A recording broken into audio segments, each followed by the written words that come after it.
Lucas 8:40. Amém?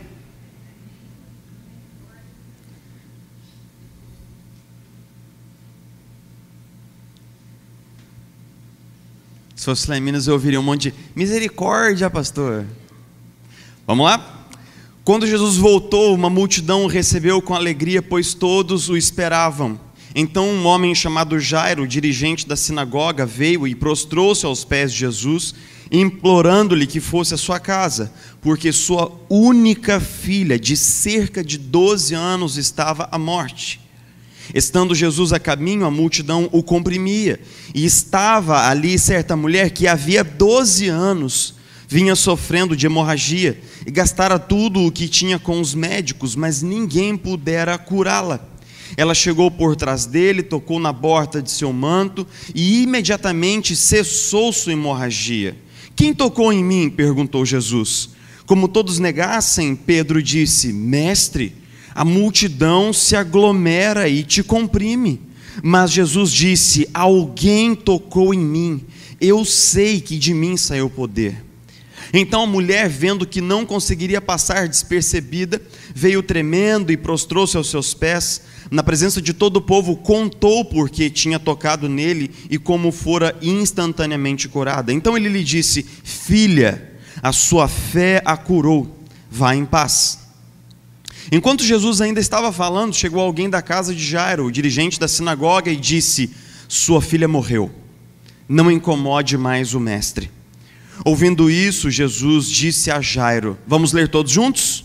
Não tenha medo, tão somente creia, e ela será curada. Quando chegou à casa de Jairo, não deixou ninguém entrar com ele, exceto Pedro, João, Tiago e o pai e a mãe da criança. Enquanto isso, todo o povo estava se lamentando, chorando por ela. Não chorem, disse Jesus, ela não está morta, mas vive. Todos começaram a rir dele, pois sabiam que ela estava morta. Mas ele a tomou pela mão e disse: menina, levante-se. O espírito dela voltou, e ela se levantou imediatamente. Então Jesus lhes ordenou que lhe dessem de comer. Os pais dela ficaram maravilhados, mas ele lhes ordenou que não contassem a ninguém o que tinha acontecido. Se você está perto do seu cônjuge nessa hora, não do seu futuro cônjuge, tá? Não força a barra. Segura na mão dele aí. Vamos orar juntos? Vamos orar uns com os outros? Quero te convidar a orar pelo seu cônjuge, orar pela sua esposa, orar pela sua namorada, pelo seu namorado. Ora aí, abençoa a vida. Vamos orar juntos, vamos praticar a oração como comunidade.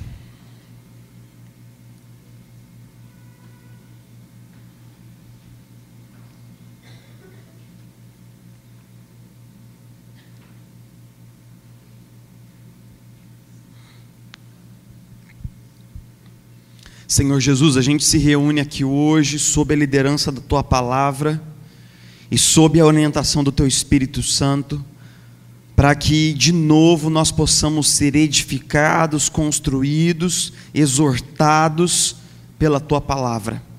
Nós cremos que a Tua Palavra ela jamais volta vazia, ela cumpre tudo o que Te apraz, ó bendito Espírito de Deus.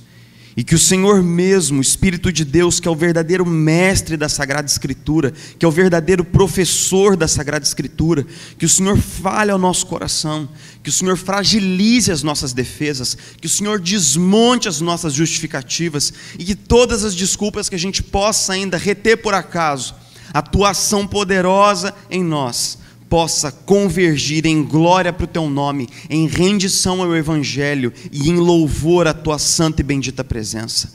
Senhor, a gente pede mesmo que Teu Espírito, apesar de mim, possa comunicar verdade e graça aos nossos corações. Nós cremos no milagre da pregação, nós cremos na ação do Espírito, nós cremos. E mais uma vez, nós submetemos tudo o que somos à Tua Sagrada Escritura. Nós oramos assim, convictos no nome de Jesus Cristo. Amém e amém. Quem um dia irá dizer que existe razão, nas coisas feitas pelo coração. E quem irá dizer que não existe razão? Eduardo abriu os olhos, mas ele não quis se levantar, ficou deitado e viu que horas eram. Enquanto Mônica tomava um conhaque, no outro canto da cidade, como eles disseram. Eduardo e Mônica um dia se encontraram sem querer e conversaram muito mesmo para tentar se conhecer. Eles não eram nada parecidos, ela era de Leão e ele tinha 16, ela fazia medicina e falava alemão, e ele ainda estava lá nas suas aulinhas de inglês. Ela gostava do Bandeira de Bauhaus, de Van Gogh, dos Mutantes, de Caetano e de Rimbaud, e o Eduardo gostava mesmo de novela, gostava de jogar o futebol de botão com seu avô. Ela falava coisas sobre o Planalto Central, magia e meditação. O Eduardo ainda estava naquele esquema, né? Escola, cinema, clube e televisão. E mesmo com tudo diferente, veio mesmo de repente uma vontade de se ver. Os dois se encontravam todo dia, a vontade crescia como tinha de ser. E então, diz o poeta, e quem um dia irá dizer que existe razão nas coisas feitas pelo coração? E quem irá dizer que não existe razão? Esse é um trecho da música Eduardo e Mônica, do Legião Urbana, do álbum 2, de 1986. E, segundo Renato Russo, ele conta, aqui, poeticamente, a história de um casal amigo deles que morava em Brasília, E eles depois contam como eles se casaram, como eles tiveram filhos, e que a saudade deles dá a saudade no verão. Mas o engraçado é que, quando você ouve essa música, a gente fica falando assim, cara, isso daí é o diagnóstico para um casamento todo errado, Porque ela é totalmente de um jeito, ele é totalmente de outro jeito. E aí a música diz assim, e quem irá dizer que existe razão, nas coisas feitas pelo coração? Ou seja, quanto mais a gente convive com o nosso cônjuge, mais a gente se descobre diferente do nosso cônjuge. Muitas vezes no início do relacionamento a gente tem uma ilusão de que a gente é parecido, a gente tem uma ilusão de ótica, de que a gente tem os mesmos gostos, a gente gosta das mesmas coisas e tal. A gente tenta construir essa aproximação como se nós fôssemos parecidos. Mas à medida em que a gente vai caminhando, a gente descobre que a gente é muito diferente daquela outra pessoa. E muitas vezes, na metade da caminhada, ou às vezes até lá, quando a gente já está com muitos anos de casado, a gente pensa assim, rapaz do céu, eu não devo ter escolhido bem, porque a gente é muito diferente. Eu acredito que grande parte dos problemas que eu ouço no gabinete, cuidando de casais e aconselhando casais, é quando as pessoas falam assim, pastor, a gente está vivendo uma crise, porque nós somos muito diferentes. Nós somos muito diferentes. O Evangelho de Lucas, ele enfatiza alguns temas muito especiais, dentre eles o tema da inclusão. O tema da inclusão dos pobres, dos marginalizados, dos esquecidos, e a maneira como Jesus trazia essas pessoas para o centro das suas relações, da sua agenda, ela é peculiar e é insistente no Evangelho de Lucas. E, no entanto, tudo aquilo que Lucas descreve e escreve tem o sentido de causar esse certo contraste, Lucas traz o contraste dos dois filhos, o que ficou em casa e o que foi embora. Lucas traz o contraste entre a elite religiosa e aqueles que eram excluídos pela própria elite religiosa. É justamente esse tema de como o Evangelho inclui a todos e todos são iguais perante o Evangelho, mesmo sendo diferentes. Esse é um tema muito importante de Lucas. E, no entanto, Lucas usa essa história do encontro de Jairo com uma mulher de uma maneira muito habilidosa, porque ele reconta essa história, uma história que Marcos já havia contado e Mateus também, mas Lucas traz uma nuance para essa história que os outros evangelistas não dão. Lucas constrói essa história com uma habilidade narrativa que faz com que a gente entenda claramente que ele está criando um contraste muito agressivo entre dois personagens. Então, a história rola mais ou menos assim. Um dia Jesus estava andando e tal, espremido por uma multidão, como sempre, quando ele já era um cara muito badalado, quando ele já era uma pessoa muito conhecida. Ele estava lá, rodado de multidão, e então um homem veio até ele. Seria só mais um pedido a Jesus, seria só mais uma petição a Jesus, se esse homem não fosse Jairo. Quem era Jairo? Jairo era o líder da sinagoga daquela região. Ou seja, ele ocupava o cargo mais alto na instituição mais privilegiada entre os judeus. Digamos assim, ele seria um pastor muito respeitado, de uma igreja muito respeitada naquela região. Então ele era um grande símbolo religioso, um grande símbolo social.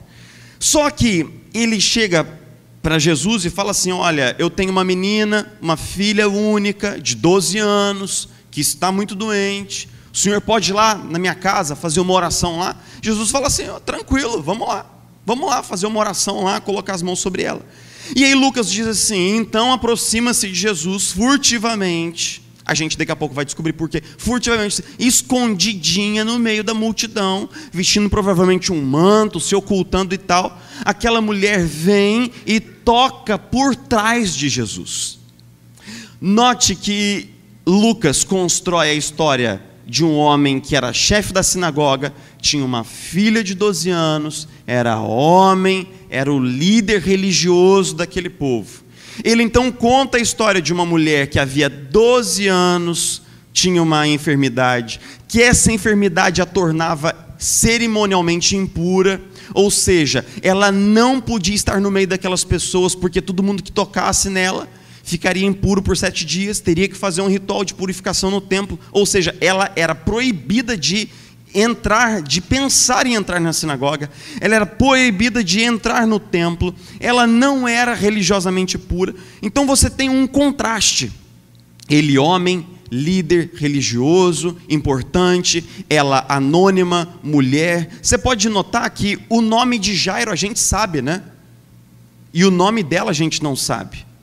Você pode notar que o texto constrói um contraste imenso entre os dois. Ela doente há 12 anos, ele com uma filha doente de 12 anos, ele líder da sinagoga, ela excluída da sinagoga. Seria um encontro improvável. Eu chego a dizer o seguinte: se ambos não estivessem indo até Jesus, eles provavelmente não se encontrariam em nenhum outro lugar. Ela não tinha acesso aos círculos que ele frequentava, ela não tinha acesso à sinagoga. Jairo tampouco estava interessado em ter comunhão com alguém que fosse cerimonialmente impuro. Eles nunca se encontrariam se não fosse por Jesus. O que muda a história é que ambos foram até Jesus, mas ambos eram muito diferentes. Imagine só o que aconteceu quando Jesus estava indo na casa de Jairo, né? Fazendo força ali para sair daquela multidão. Jairo, que era um cara importantíssimo, aí ele fala assim: aí, a gente tem que parar o cortejo. Por que, Jesus? Porque alguém me tocou. Aí Pedro até chega a destacar isso, e fala assim: Jesus, é lógico que alguém te tocou, está todo mundo te apertando, está um vucu-vucu danado aqui, isso daqui está parecendo a torcida do Mengão, lá no Maraca, isso daqui está encoxado, é lógico que alguém te tocou. Ele falou assim: não, estou falando de uma coisa especial, de mim saiu o poder. E Jesus, ele para tudo. E então uma mulher vem e se revela. Agora imagina você e eu, a gente assistindo essa cena, né? Jesus está indo na direção da casa do chefe da sinagoga, e no entanto ele para por uma mulher desconhecida, anônima, enferma, empobrecida, que já havia gastado tudo com os médicos. Duas pessoas completamente diferentes que se encontram diante de Jesus. O Brasil registrou em 2014 cerca de, pasme, 341 mil divórcios, sendo que o número de divórcios em 2004 foi de 130 mil. Na última década, a gente viu um salto de 170% de aumento do número de divórcios no nosso país. Isso sem considerar os casamentos que nem chegaram a se concretizar diante do poder civil e que acabaram. Isso sem falar dos vários casamentos que não assinaram o divórcio, mas que também estão mortos. Ou seja, o divórcio, a falência do casamento é uma marca do nosso tempo. E pouco mais se acredita no casamento como uma instituição que ainda vale a pena lutar por ele. Adam Shapiro, ele dirigiu um filme recentemente chamado Monogamia, no qual ele retrata uma série de casais que se divorciaram depois de 25 anos de casados. E ele coleta testemunhos, entrevistas desses casais, e ele, quando mais tarde ele comenta sobre esse filme, ele fala assim: muitos casais falavam sobre a mesma coisa, que é o seguinte: nós éramos muito diferentes e não conseguimos fazer o casamento dar certo. Ele fala que isso é quase um padrão. Nós éramos muito diferentes, as relações ficaram desgastadas, o casamento não conseguiu dar certo. Muitos casamentos, ou muitos casais, alegam uma série de incompatibilidades, ou seja, uma série de diferenças. É como se a gente sentasse para discutir a relação e cada um fala uma língua, ninguém se entende. Quando os dois vivem uma situação, cada um vê de um jeito. Se a gente, muitas vezes, quando a gente é novo, né, a gente trabalha com 2 hipóteses. Eu vou casar com essa pessoa porque a gente é muito parecido, a gente gosta das mesmas coisas e tal. Essa hipótese, como eu já disse aqui no começo, ela é uma ilusão. A gente tem a impressão de que a gente se parece. Mas como é que 2 pessoas com criações diferentes, gênios diferentes, famílias diferentes, vão pensar igual em tudo? Não tem como. E principalmente quando a gente, por exemplo, começa o processo do casamento, né, de decidir, por exemplo, coisas com relação à cerimônia do casamento, ali a gente já começa a ver a diferença de gostos, a diferença de tendências, a diferença de visão, né? Só que uma outra pegada de pensar sobre isso é aquele lema que muitas vezes as pessoas usam em relacionamentos, que é o seguinte: os opostos se atraem. Eles se atraem e depois se destroem. Porque imagine você ficar 30, 40 anos casando com uma pessoa que é oposta de você. Mano, é conflito o tempo todo. É discussão o tempo todo, é maus entendidos o tempo todo, é dificuldade de comunicação o tempo todo. Eu quero dizer o seguinte: na prática, como que a gente é diferente? Primeiro ponto, nós somos diferentes porque nós somos homens e mulheres. Hoje, quase não se acredita mais que homens e mulheres são diferentes, né? Porque a ideologia de gênero tenta dizer que todo mundo é igual, todos somos seres humanos. E, no entanto, os 20 últimos anos de pesquisas acadêmicas na área da neurociência provaram que isso é balela. Que homens e mulheres são diferentes, sim, são diferentes neuroanatomicamente, comportamentalmente, hormonalmente, geneticamente. John Medina, que é um pós-doutor em biologia molecular, diz que homens e mulheres são diferentes. Então, homens e mulheres são diferentes, né? Eu vou falar aqui de uma diferencinha que eu tenho comentado com homens e mulheres no gabinete, que é o seguinte: na cabeça da gente homem, quando a gente faz uma coisa boa no casamento para nossa esposa, imagine que você tem uma conta com a sua esposa, tá? Alguém já está sabendo o que eu vou falar. Imagine que você tem uma conta com a sua esposa. Quando você leva ela para jantar, tchim, tchim, depósito de 50. Quando você dá um presente de Natal, tchim, tchim, mais um depósito de 30. Então você fala assim: cara, eu depositei 50, depois 30, depois 50, eu dei um vacilo. Beleza, então desconta um pouco daquilo ali, mas ainda fica um saldo que é positivo. Na cabeça nossa homem funciona assim: eu mandei bem 5 vezes, mandei mal 1 vez, então ainda corta um pelo outro, eu mandei bem 4 vezes. A gente homem pensa, na boa, eu sei que as mulheres estão me olhando com uma cara de incredulidade agora, que eu queria que vocês vissem, mas é verdade, a gente homem pensa assim. Só que mulher é assim, ó: a sua conta, varão, com ela tá no 0, tá? Aí você manda bem, 0. Aí você leva para jantar, quanto? 0. Aí você dá flores, quanto? 0. Quando você dá um vacilo, menos 10. Dá outro vacilo, menos 10 de novo, menos 20 agora. O que quer dizer que homens e mulheres têm percepções diferentes dos conflitos dentro da relação. Homens e mulheres têm percepções diferentes das moedas de troca e dos pactos dentro da relação, né? Tem um livro do Gary Chapman que fala isso, sobre depósitos emocionais. Homens entendem que quando eles estão mandando bem, eles estão fazendo depósitos emocionais, que essa conta tem um fundo, mas mulheres não pensam assim. Não tem essa de você depositar para sacar. Você tem sempre ele 0, brother. Você sacou, você está no negativo, você está me devendo muito. Você vai ter que pagar com juros esse negócio aí. Ou seja, a gente de fato demanda muito diálogo para estar na mesma página, porque homens e mulheres são diferentes. Na semana passada a gente já comentou o segundo ponto: nós somos de famílias diferentes. Não tem esse negócio, casal briga pra caramba porque na minha casa era assim, na minha família era assado. A gente se desentende. Mas eu quero enfatizar bastante o terceiro ponto: nós expressamos amor de maneiras diferentes. E aqui eu vou recontar uma história que eu já contei para vocês, mas que eu vou recontar, porque recontar a história é bom, né? Quando a gente ainda namorava, né, Isabela Chaves? Eu queria muito, obviamente, ganhar pontinhos com a minha namorada. E aí fiquei pensando assim, caramba, que presente que eu vou dar para ela que é maravilhoso. Ela já até cantou aqui qual é o presente.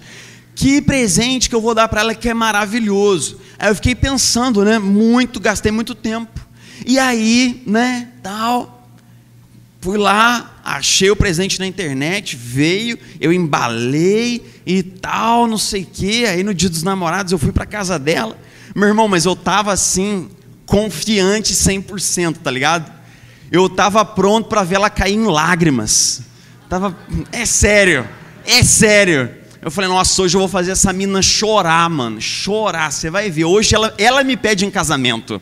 Ela vai querer pôr uma aliança na minha mão. Aí, tal. Cheguei na casa dela, pá, aquela coisa toda, aquela cerimônia do janta, parará, aí, beleza. Na troca dos presentes, ela deu dela para mim. Um presente maneiro, legal, tal. Não sei o que é, não lembro. Falar a verdade. Desculpa, amor. Mas eu sei que foi legal. Mas eu pensei assim, não, o meu vai ser mais legal. É porque eu fiquei muito traumatizado com isso, amor. Por isso que eu não lembro. Aí, a hora que ela abriu o presente, assim, ela fez uma cara assim, cara. Aí ela virou para mim e falou assim, mas o que é isso? Era um mouse sem fio.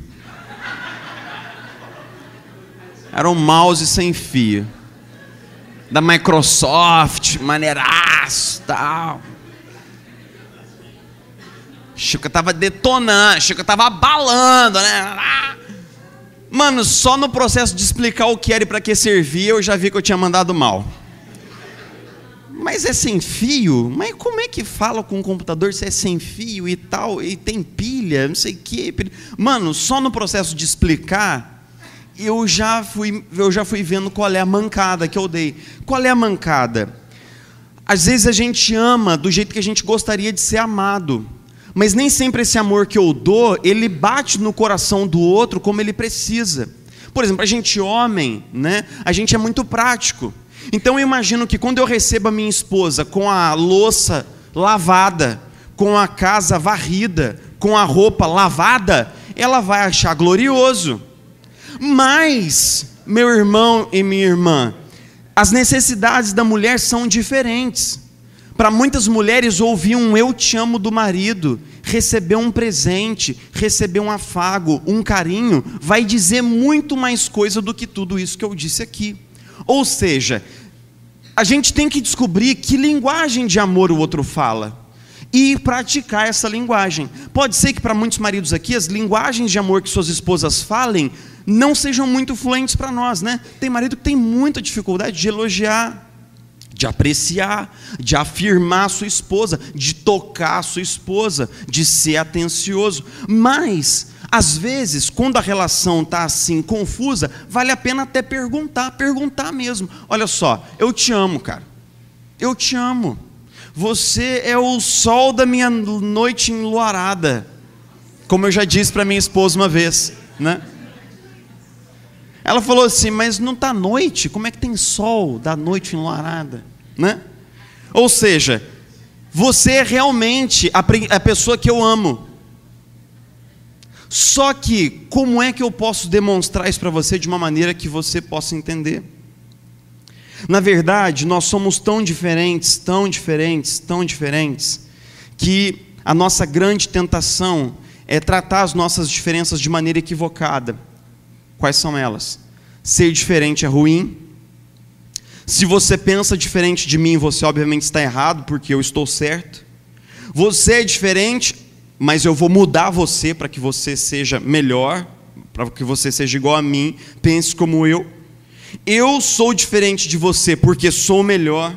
Ou então aquela mentira que nunca funciona, vamos ignorar as diferenças. O que certamente não é uma boa abordagem, porque não é real e não funciona no mundo real. Antes da gente engatar a terceira e ir para frente, para o fato final, eu vou só falar o seguinte. Cuidado quando a gente volta na ideia de fazer o outro parecido comigo. Muitos cônjuges, eles se dedicam durante muitos anos a um projeto de reformar o seu marido ou reformar a sua esposa, para que o seu marido ou a sua esposa seja como ele acha que tem que ser. Cuidado com isso, porque isso pode ser uma expressão egoísta e muito mesquinha de amor próprio. Pode ser você se amando no outro. Você se ama tanto que você gostaria que o outro fosse como você, para você então amá-lo. E isso é muito pequeno. Isso é mais amor por si mesmo do que amor pelo outro. Se você casou com essa pessoa, abrace tudo que ela tem. Não abrace só as qualidades, né? A gente tem mania de abraçar o nosso cônjuge só com o que ele tem de bom.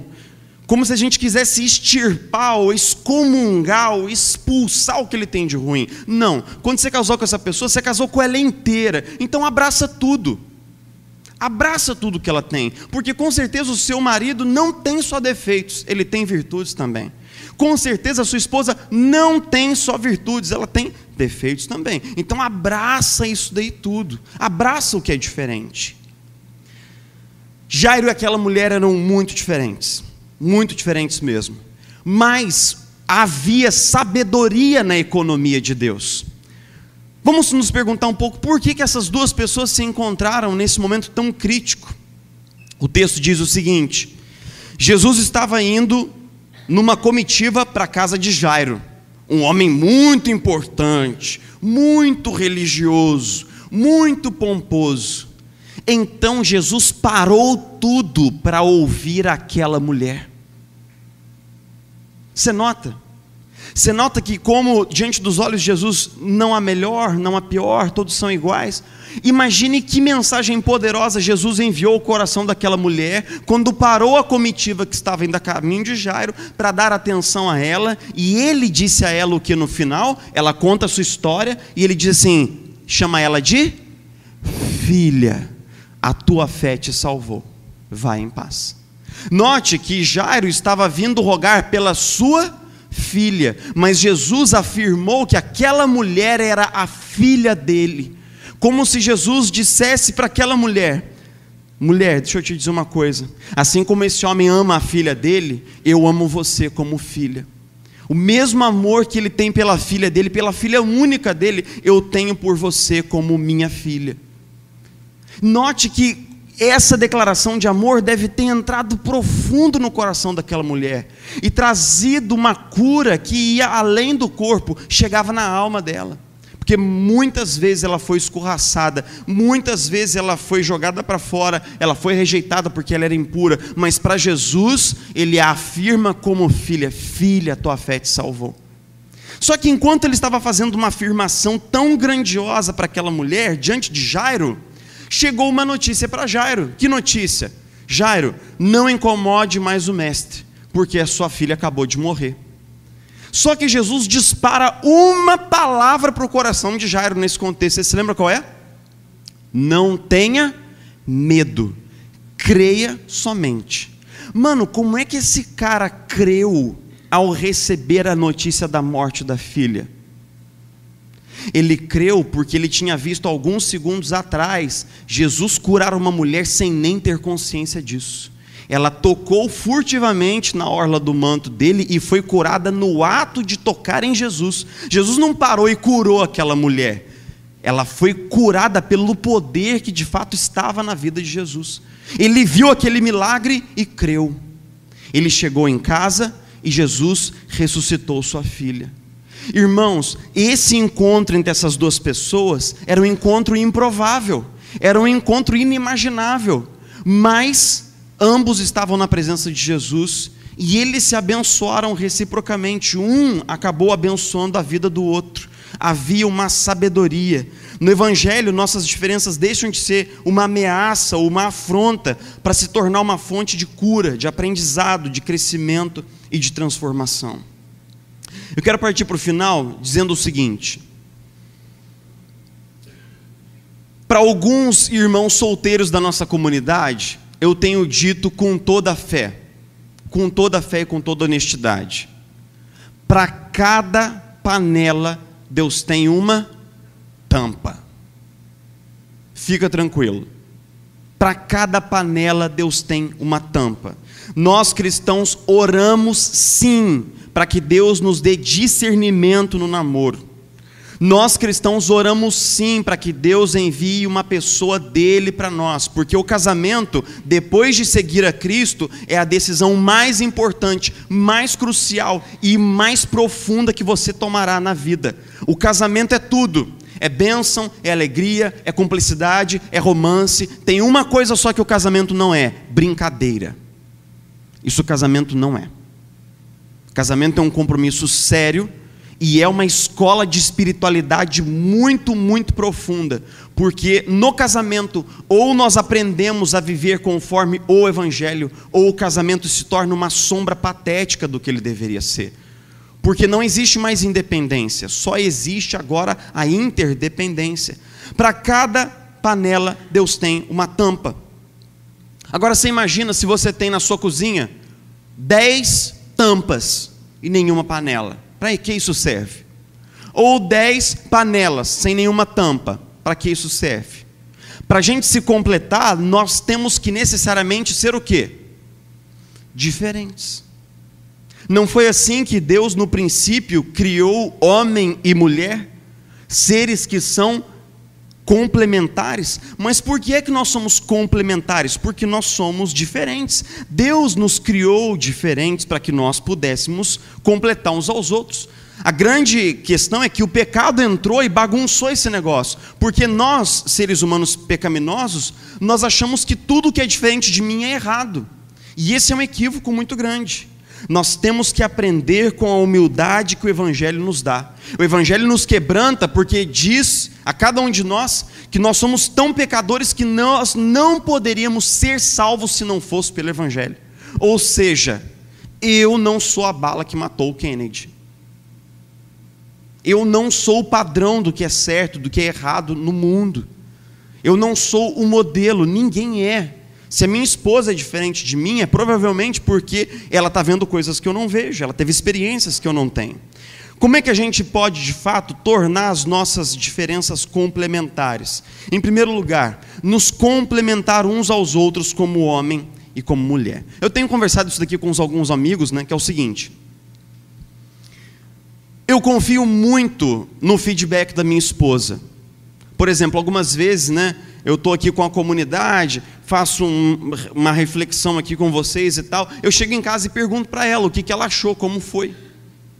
E ela me diz como ela entendeu, como ela ouviu, o que ela acha e tal. É muito importante isso. Muitas vezes minha esposa tem uma sensibilidade social muito maior do que a minha. Minha esposa tem essa capacidade de: olha, você notou que fulano de tal não estava com um rostinho muito bom no domingo?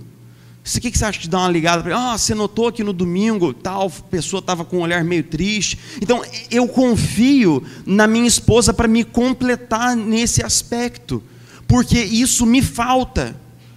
Eu seria empobrecido se eu não a tivesse do meu lado. E eu creio que eu também acrescento coisas importantes na vida da minha esposa. Mas muitas vezes a gente age no casamento como se a gente não precisasse de complemento. Meus irmãos e irmãs, nós precisamos de complemento. Um marido que não ouve a sua esposa é tolo. Uma esposa que não ouve o seu marido é tola, porque Deus colocou essa pessoa do seu lado para te abençoar. Porque ele vê coisas de pontos de vista que você não vê. Ela vê coisas de perspectivas que você não vê. Se você é sábio, você vai aprender a sentar com o seu cônjuge e perguntar assim: como é que você vê essa questão aqui? Às vezes até questões do trabalho, questões de ministério que eu não precisaria necessariamente perguntar para minha esposa. Eu conto para ela: olha, a gente está pensando em fazer um projeto assim assado, o que você acha? Eu acho isso, eu acho aquilo. E eu aprendo, eu ouço, eu vejo o outro lado. A segunda coisa é construir uma família rica de experiências. Isso é de suma importância. Quando nós temos dois cônjuges que são diferentes, vêm de famílias diferentes, têm gostos diferentes, quando essas diferenças elas são apreciadas, elas são valorizadas, a família se torna uma família rica de experiências, se torna uma família de vivências mais amplas. Por quê? Porque a unidade não deve ser construída destruindo a diversidade. Se o seu casamento tem diversidade, o seu casamento é abençoado. Se você é aquele tipo, né? Eu ouvi meus pais a vida inteira falando assim: a gente é muito diferente. Eu gosto de doce, ela gosta de salgado. Eu gosto de dia, ela gosta de noite. Eu gosto de praia, ela gosta de montanha. E talvez essa seja a sua experiência conjugal também. Vocês gostam de coisas diferentes. Vocês têm gostos diferentes. Que bom. Que bom, isso vai fazer do seu casamento um casamento rico. Isso vai fazer do seu casamento um casamento amplo. Vai fazer do seu casamento um lugar rico e espaçoso. Então, eu quero que você vire para o seu cônjuge, olha no olho dele, fazer aqueles exercícios chatos de congresso de casais, mas que quebra, né? Então vamos lá, olha para o seu cônjuge e fala assim para ela assim: Mim, Tarzan e o Jane. Fala, Mim, Tarzan e o Jane, né? Os mais antigos se lembram, né? Que o Tarzan, quando ele começou a falar, ele falava, né? Ele descobriu que ele era o Tarzan, ela era a Jane, e eles não eram a mesma pessoa. Irmãos, unidade na relação não é homogeneidade. Fiquem tranquilos. Você não precisa simplesmente deixar a sua personalidade, os seus gostos de lado para contribuir para um casamento sólido. Traga a sua riqueza para esse relacionamento. Por fim, aquele negócio que a gente estava falando do terceiro ponto, né? Aprendendo a expressar amor pelo outro. Eu sempre recomendo muito a leitura de um livro do Gary Chapman que chama As 5 Linguagens do Amor. Quem aqui conhece ou já viu esse livro? Um livro muito popular, né? O Gary Chapman fala que são 5 linguagens de amor que a gente utiliza nas nossas relações, né? Vamos lá? Toque físico, palavra de afirmação, tempo de qualidade, atos de serviço e dar presentes. Toque físico, palavra de afirmação, tempo de qualidade, atos de serviço e dar presentes. Se à medida em que você ouviu essas linguagens de amor, você não identificou de cara qual é a linguagem de amor do seu cônjuge, isso é um sinal de que você precisa trabalhar um pouquinho nisso daí. Porque é justamente essa linguagem de amor que a gente precisa exercitar. É exatamente esse ponto que a gente precisa frisar. Por fim, eu quero dizer o seguinte: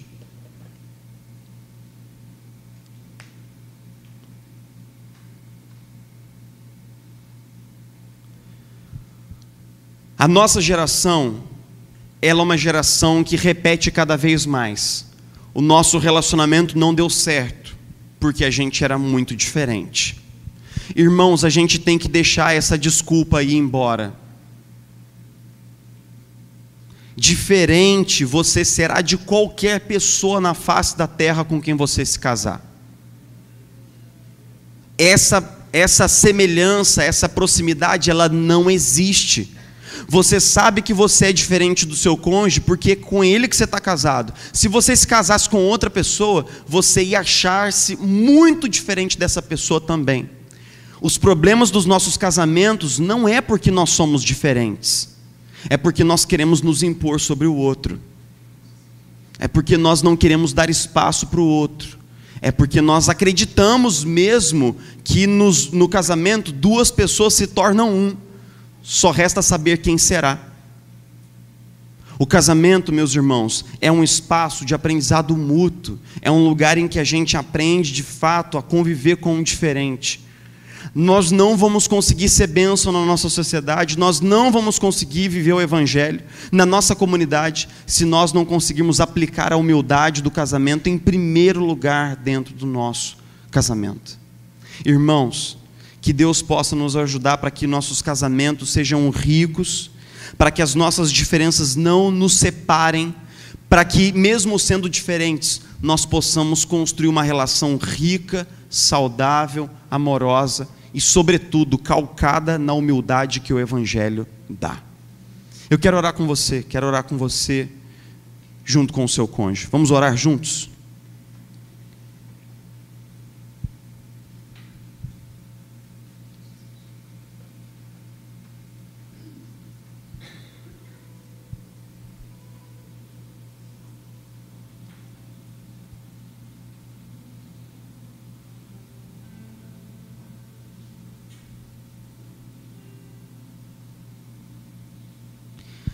Senhor Jesus, a gente Traz o nosso casamento para a tua presença como ele está. A gente sabe, Jesus, que às vezes por trás da imagem de um casamento bem-sucedido, às vezes a gente reconhece que lá no fundo existem muitas feridas, muita dificuldade de diálogo. E muitos de nós que estamos aqui hoje, abraçados no culto de domingo, a gente vai chegar em casa para reconhecer que o nosso casamento anda bastante machucado, ferido. Falta diálogo, falta compreensão, falta sintonia, falta o desejo de ouvir o outro, de aceitar o outro como ele é. Senhor, nos perdoa. Nos perdoa todas as vezes que a gente quer moldar o nosso cônjuge à nossa imagem e semelhança. Nos perdoa todas as vezes que a gente quer abraçar as virtudes dessa pessoa, mas consciente ou inconscientemente a gente repele e rejeita as dificuldades, as limitações, as fraquezas e quem sabe até os pecados. Senhor, nos ajuda a acolhermos o nosso cônjuge com tudo que ele tem, a amarmos essa pessoa com tudo o que ele tem. Nos ajuda a não amar uma versão futura e melhor do nosso cônjuge, nos ajuda a amar o nosso cônjuge agora. Mas nós não temos poder para isso, Jesus. Nós não temos poder para amar assim, com o seu amor. Então nós dependemos que o teu Espírito Santo traga um avivamento sobre os casamentos da nossa comunidade. Senhor Jesus, nós acreditamos que essa pessoa, quem trouxe foi o Senhor. Que Ele é a tampa da nossa panela, que ela é a tampa da nossa panela. E se a gente porventura perdeu isso de vista, se a gente porventura deixou isso se perder pelo caminho, que o teu Espírito restaure a paixão, restaure a novidade, restaure o encantamento nos nossos relacionamentos, que o Senhor restaure o romance e a caminhada juntos. Jesus, que a gente possa ter a experiência maravilhosa de nós sermos quem somos em Ti e sermos um para Ti. Nos ajuda, Senhor. Nós oramos pedindo que o Senhor nos ensine a expressar amor de uma maneira que o nosso cônjuge possa entender, que ele se sinta muito amado, muito valorizado, muito prestigiado, que ela se sinta muito acolhida, muito protegida, muito segura, muito valorizada, única para o nosso coração de marido. E que Jesus, nós possamos mostrar ao mundo o testemunho poderoso de que é possível construir um casamento abençoado, porque o Senhor está entre nós. No meio de um tempo de vazio e desespero, em que as pessoas deixaram de acreditar no casamento, que nós possamos levar uma mensagem de esperança, Senhor. Não existe nenhum casamento que esteja tão ferido e magoado que não possa ser curado pela Tua graça saradora. Não existe nenhum casamento que esteja tão bem e sólido que não possa ser aprofundado, abençoado pela Tua graça plena e poderosa. Que o Senhor possa fazer da nossa comunidade uma comunidade sólida, Senhor Jesus, nas nossas famílias e nos nossos casamentos. Nós oramos assim, no nome de Jesus. No nome de Jesus. Amém.